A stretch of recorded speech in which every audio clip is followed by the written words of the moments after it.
Brother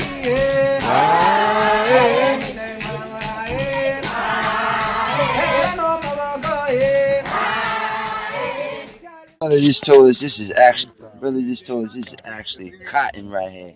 Yeah, it will. It gets stronger. What did you say? You got thorns? What can you tell us about it right quick? It grows like that. You went from. So when it's time to pick, this dead. It's pretty much dead. Yeah, once they bloom out and the root, the stalk get brown, the thorns will be hard like razors. This now becomes a thorn, right?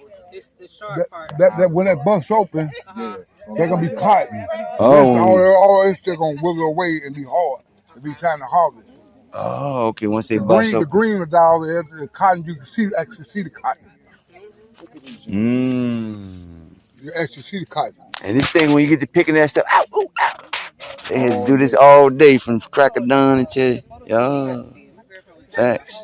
Thank you. Why I seen cotton was picked, it was like in the fall. In the fall. Because this look like it's fresh, fresh flowers. Like right here. Look. See what I'm saying? That's going to expand. Yeah. To the actual. And then eventually over time, that's going to get brown. And that's. The early part of fall. I'm still. It's tough to. You trying to get up in there, ain't you? Yeah, it's What's tough. up in there? What you saying so far? That's that? Yeah, this.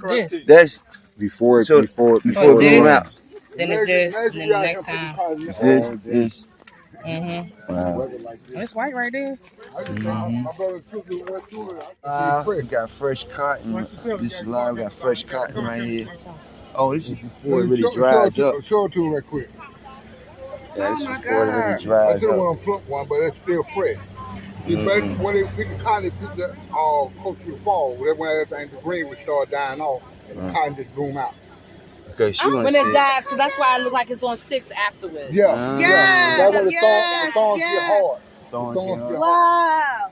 And that's how they be sticking themselves. You wanted to see the cotton? You feel it?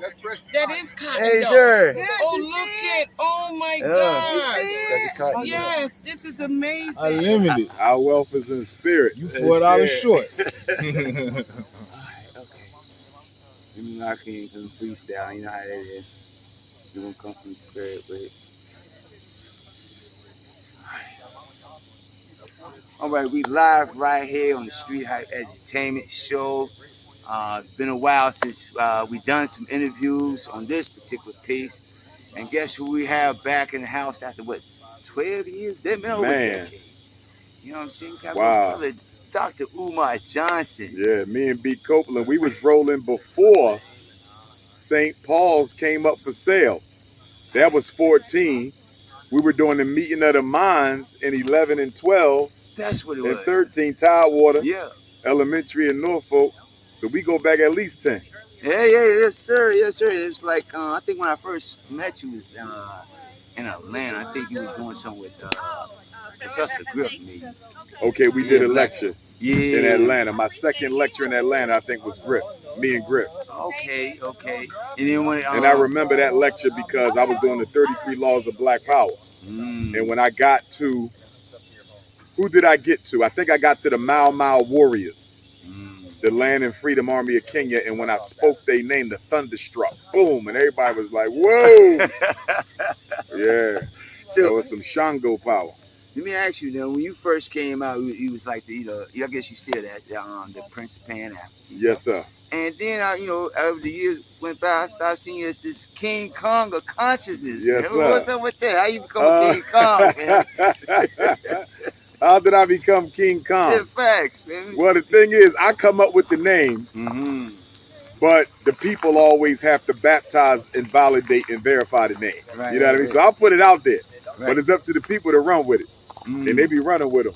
You know I what I see mean? that. They What was with the one you had? Everybody started doing unapologetic. Unapologetically African. I created that. Facts. Soon when I blew up, back in 2010, and now that thing is everywhere. Unapologetically black, that's me. Facts. Everybody using it. If they don't know, everybody using it. I'm the father of that. Yeah. Facts. I remember when you started that. Yeah. So when I did the first interview with you, I think it just came out with your book. And I think Virginia was like, what, your third or fourth stop or something? Let me think. Virginia, you mean with the first book, The very first or the travels period when I blew up? I don't think you had blue. Okay, quite yet, okay, you know what I'm okay, saying? okay, You- okay. You was putting the flame out to Okay. ignite the world with it. You know what I I'm saying? got you. You know what? You had just came out with the book. I think you had just came from New York or Philly or somewhere. Wow. Because the book came out March the 6th of 2013. So I'm wondering if I came to Virginia right after that. I could have. Yeah. I don't remember. I got to look at the dates. You might be right, man. You might be right. Y'all could have been the second or third stop after the release. It got released in Brooklyn. Okay, yeah. March 6th. And then you did one more stop, and then it was y'all. Right. Yep, y'all might have been the third city. Wow. Yeah. Wow, you got a good memory, bro. Wow. Hey, it was like, wow. And then we sat down, we chatted up. He was telling me, then you got some new books out, right? Black Parent Advocate, The Art of War for Dealing with America's Public and Charter Schools. That's a 500-pager that has information in it that parents can use to save their children. Special ed, ADHD, white teacher racism, pledging the flag, 504, civil rights laws, you name it, brother. Everything's in that book. That's a resource manual. And I'm real proud of it, too, because I think it covers a lot of ground.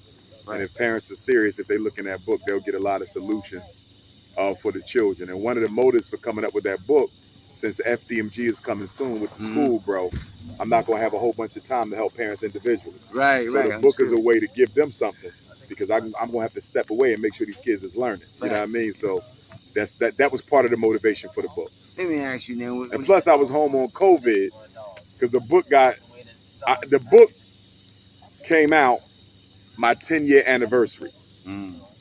I blew up from Chicago, September 18th, 2010. Okay. So the book came out September 18th, 2020, the 10-year anniversary. And COVID helped me finish the book because, as you know, we had a quarantine. Nobody could go outside. Right. That's how I was able to get it done. See, while you sitting around, yes, you meditated all them 500 pages. That's a lot of thinking, bro. Yes, sir. Yes, sir. I'm proud, though, man. I'm proud of the first book, and I'm proud of the second book, because to date, I'm the only school psychologist I know of who has written a book for Black parents that teaches them the inside tactics and the laws and policies and procedures and protocols to save your children. Right. So I'm very proud of them two books, man. I think I saved a lot of people, because I run across parents all the time, and I ain't bragging because it's the Lord's work. He just do it through me. You understand? But I run across a lot of parents who say, yo, man, your book really helped me, help my kids. So. Yeah, I mean, that was very important. And then I think last time we talked too, they were putting them on all these different drugs and all that stuff. And that's just like really turning them up, Yes. Mentally, spiritually, you name it. Yes. Let me ask you something now. For years now, I think when you was in Norfolk, you had the group. You said, what was it called? Meetings of the Minds. Meeting of the Minds. That's what we met in Norfolk. We did it, once every 3 months? Maybe once every 3 months. And I think we did about how many? 4? About 4 or 5. About 4 or 5. Yeah. Yeah, because you came to every one or not? Yeah, pretty much every one. Because he called me up and I filmed them and yes, sir. Made sure we got the word out for the people. Yes, sir. That was a good little joint. Yeah. I don't know why did that die off? Because of St. Paul. When that kicked in, I started saving the money. Okay. And a lot of people was thinking that you bull crafting. Yeah. And then they was calling St. Paul trying to sabotage the cell too, bro. Right. Yeah, man. The Chinese guy. I hope they sell it one day. I still want it, brother. I still want it. Oh, you still want it? Oh, I still want it. It's a camp residential. Facts. Yeah. We could do everything we want to do there. And it was a historical Black joint. HBCU.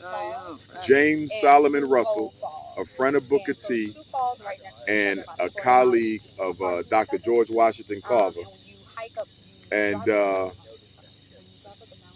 George Washington Carver visited the campus at least once. Yeah, man. Yeah. Oh, back when it first opened up in St. Paul. Yeah, that was for us, bro, but we ain't had the money. The one thing I regret out of this whole fundraiser, right? I should have started it sooner. We took our first donation in St. Louis, April of 2014. You feel me? Right after Dante, because Dante was the one who told me about St. Paul's, the brother who was getting. Oh yeah, Dante was doing. He wasn't gonna come today. He told me he couldn't make it. Yeah. Okay, yeah, I remember. And we took the first donation in April of 14 in St. Louis for St. Paul's. The mistake I made, Brother B, because I blew up in 2010. September 18th was Chicago. October 30th, the day Nat Turner was captured, was New York. If I would have started the fundraiser as soon as I blew, right, we might have had that money for St. Paul. Do you feel what I'm saying? Right, right. Because that would have been 4 years. Right, we might have had the money. We might have. But you was think about it. We started raising the money in 14, right? We got the school in Delaware in 15. Excuse me, in 19. 5 years. So if we would have started raising money soon when I blew in 2010, St. Paul's coming 2014, we might have copped it before the Chinese got it. You see what I'm saying? Well, I wasn't thinking though. Before you got to Delaware, you had another spot, but it didn't go through though, if I'm not mistaken. Yeah, the Catholics, the archdiocese wouldn't sell to us. There was about 5 schools in Detroit wouldn't sell. Money earned in Mount Vernon, New York, wouldn't lease it. Philadelphia wouldn't sell. Trenton, New Jersey wouldn't sell.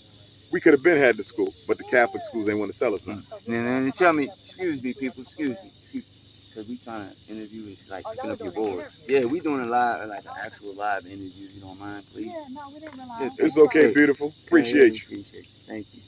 Your voice mixing in with mine. Yeah, just anyway. Okay, we back. Sorry about that. And then we can focus. Okay. No problem. I feel it now. All right. What was it saying? Okay, we were talking about the schools for a minute, and you did more than one. Well, here go. Now, for a minute, all these people had doubt in your family, like you ain't. They still do. Yeah, I know. Because the thing is, B, and this is what people need to understand: the supporters are the supporters. The haters are the haters. Right. The supporters, they never had no issue with the fundraising because supporters communicate with me. They come to my lectures. As you know, I'm very accessible. So you don't have to guess with me because you can talk to me. You follow what I'm saying? Yeah. I'm not separate from the community. So when somebody say, I got questions, the brother speaks more than any other scholar in the world. Roll up to a lecture. Do you follow what I'm saying? Yeah. Or pick up the phone, call. Pick up the phone. I'm accessible. So if you got a question, you come holler. My point is the supporters never had issues. It was the detractors. Right. In other words, the people complaining never donated a penny to the fundraiser. In other words, why do you care? You have no stake in this at all, no investment at all. It was just haters, bro. Because if you remember when we first started raising money and they started trying to sabotage the St. Paul's Fund, right? I was a little naive and immature at that time. I tried to defend the campaign. If you remember, I would go online, post, go live. I was defending myself because I'm like, what I'm doing is honorable. Right. I remember that. But you know what? It took me about a year or two. And that's when I woke up and I said, they not doing this because they want to know the truth. They doing this to hate on what I'm doing. And once I realized this was about character assassination and sabotage, I stopped defending it and I just stayed focused on my goal. And then with that, by you staying focused on your goal like that, more people, started donating all around the world. Yeah. And now, once that school opened, after all I've been through with the haters and the contractors and everything, I think there might have been a lot of people on the fence. And don't get me wrong, most of our people love Dr. Umar, the ones who know him. Right. But, you still going to have people on the fence. And I think some of the people on the fence are probably going to now become supporters because they'll be like, damn, if he survived that. You feel me? Right. This man been raising money since 2014. Right. Get to school in 2019. They said he'd never get a school. He ended up with 2 schools. Then the renovations look like they never going to get done. You sabotage on some of that one. Yes, sir. And then all of a sudden, August 11, 2023, he done the renovations. So now it's like, first y'all said he wouldn't get to school. First y'all said he wouldn't raise the money. Right. Then y'all said he wouldn't get to school. Then y'all said he wouldn't renovate the school. So they're going to move to the next thing. They moved the goalpost. So now they're going to say he ain't going to open the school. Of course he is. You know what I mean? Right. So we knocking on the door of destiny right now, But I'm going to be honest with you, B. When I look back at these 9 years, and I don't think it's a coincidence that we finished the school in 9 years because 9 is the number of the ancestors. You feel me? That lets you know they was involved, which is interesting because I had a spiritual divination done by Babalawo in Philly, who I was trying to track down, but I can't find him. And his divination communicated to me that the success of the school was largely contingent on my ancestors. He said this years ago. You feel me? Right. And look, it get done in 9, and that's the year. I believe that there was a lot I had to learn spiritually and politically. And I think that's why the universe delayed the school. That's how it always goes. Do you understand? It ain't ready, it ain't ready for you until you really ready. Yeah, and to me, this was really like an initiation. You know how you get initiated to join the Masons or the fraternity, they put you through hell to see if you really want this. Right. I believe that your ancestors put me through hell, bro, to see if I really want this school, man. You know what I'm saying? Because it taxed me, bro. There was days I cried. There was days I sat out on them steps and said, Lord, did you give me this school just to make a fool of myself? I'm telling you, man, it was a deep thing for me. Understood. You know what I'm saying? Especially like you said, all the insults, people that's yeah. I mean, I remember one time somebody broke into school. We got full-time security now. We got alarm system. We got monitor. We good. You know what I'm saying? We Fort Knox now. Hey, right. But when we first got to school, man, somebody broke in because you know the drug addicts, they were sleeping in there and everything. And somebody broke into school and took a shit in the hallway, bro. Oh wow, that's crazy. What is the bathroom in there? Not only is there a bathroom in there, you could have took a shit in the alley, bro. Why you going to shit in the school? It's an alleyway with nothing but trees. Ain't nobody going to see you. They shot shit in the school. You know what I mean? That was one of the lowest joints for me. Because I'm like, y'all know what this man trying to do with this school, bro. And I'm going to tell you, our people taxed my commitment to this project, brother. I never gave up. Right. But you talk about challenge.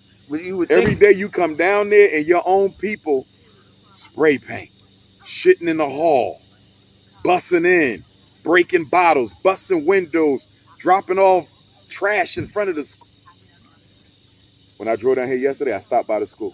Somebody dumped the whole thing of their trash in front of the school. Stop. I mean, and I'm gonna be honest with you. At this point, I think they're doing it on purpose. You know it is. You know what I'm saying? But at the same thing, you would think it'd be more than it. I want that queen to spark that fire back up, B. Yo, where the queen at with the fire? Can we get that fire spark back up? Oh, yeah.